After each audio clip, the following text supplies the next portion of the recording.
I got a job while I was in college at a photography studio, and that was kind of something I always wanted to do. So that was exciting, and I went from there.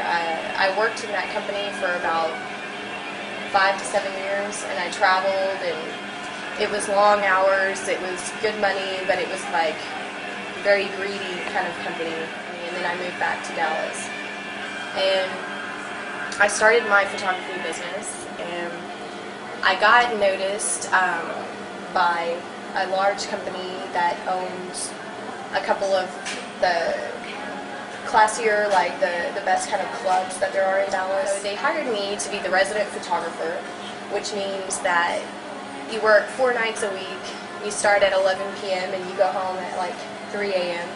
and you just shoot.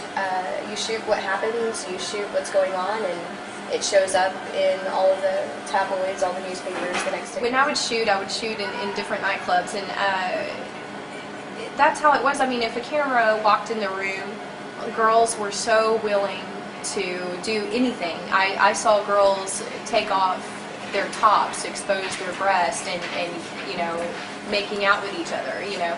And they're not lesbians, but there's a camera there, so I'll be a lesbian if you're going to put me on TV. It was just too much for me. Like, I don't know, it kind of wore me down after a while when that's all that your life is about. That's the only people that you're around. Money and greed and party, all of this lifestyle. After a while, you start to think, like, is this what life is about? And I had many conversations about that. Is this what my life is about?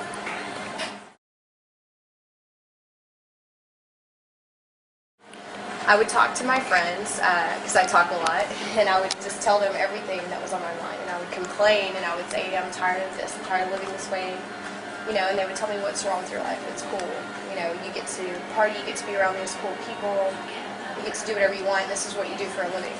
But when that's all that you do, it's not so cool anymore. You know, when you see what people are like behind their mask, you know, it's kind of scary. I heard story after story of people who had converted to Islam, and it was like all of the reasons that they were saying, it was like they were saying, hey Nicole, we're just like you.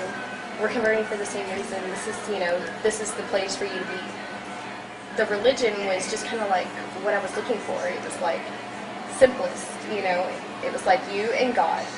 You live your life for God. And that's it. You know, you don't pray to anybody else. You don't want anything else. You don't need to go and you know, explain your sins to someone else and then he's going to pass it to God. You know, you don't have to go through a middleman. It's just you and God. So I felt like it was kind of what I needed in my life.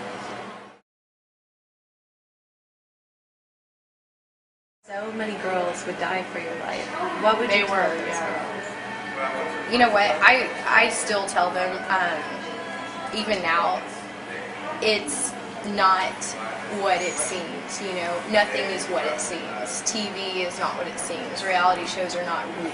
It's not real, and neither are any of the people involved. You know, it's a vicious circle of everybody is alone, and they keep on living their life for these temporary satisfactions and, you know, temporary pleasure. It's self-indulgent. It's all of the same thing, and it's just a vicious circle, and it keeps going to where I've gone back to cafes that I used to eat at that were popular places, and I see the same people wearing the same clothes, doing the same thing that they did 3 years ago, and nothing has changed. They never move forward.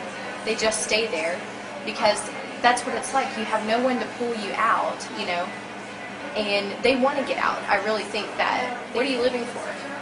You're never going to have enough money. You're never going to be beautiful enough. You're never going to have enough clothing. You know, someone's going to wear the same thing that you're wearing, and you're not going to look as good in it. You know, it's always going to be that way if that's how you live. It's never enough, and you're never the top. You're never going to be at the top. I had clothing that you had to tape onto your body, you know, and I'll tell you, you know, when I was going through the transition of becoming like a real Muslim. Like, I went to classes, and it was a change, you know. I didn't just wake up one day and say, I'm going to wear the scarf and I'm going to be a completely different person. You have to go through a transition. The day that I realized that I hated how I dressed, I had a big closet full of party clothes, because that was what I wore to work, and that was where I was all the time, and you couldn't find something in there that you could wear to go have lunch with your grandmother, you know. It was like, that's the kind of closet it was. One of the first days that I was going to go to the class, I needed something really conservative to wear to go into the mosque, you know. And when I realized that I had nothing that I could wear that I would feel like I was respectable, like, you know, something long-sleeved or pants that were really long and loose, when I realized I had nothing like that, and that's how I had been dressing the whole time, and I had already started getting the feeling of Islam, like, in my heart, it was like, that day, I remember, I just started crying, and I was like ripping the clothes out of my closet, like, I hate this, and I had like a pile behind me, and it just kept coming, and everything that I saw that I couldn't wear and feel respectful in, I threw it into the pile. You can never please them, you can never show enough skin, you know, you can never look good enough. So I said, I'm not going to do it anymore, I'm not going to live like that anymore, and I'm never going to feel that way. But like, when I walked in, people knew this is a religious girl. She doesn't dress for us, she dresses for God. You know, she covers her body. And that's the best feeling. It feels like you took away anyone's right to look at you in a disrespectful way. Nobody can look at you like that. Nobody can think you're some piece of meat, you know. You're raised to think that you need to look hot and you need to be hot, and that's how you're going to get on TV, and that's how you're going to be somebody, you know. It's not, you'll have a select few girls who are brilliant and who make something of themselves, and everybody makes a big deal out of it, but that's not as glamorous as the girl, you know, who was in the same class with her that maybe had a better body, and she's on TV because she took her clothes off and she was in the shower with another girl, you know, and that's awesome, and that's glamorous. This is America, and it's sick. It's really embarrassing. It's like, and people, that's what people think about when they think of us. They think about what they see on TV, just like that's how we get our ideas about other people.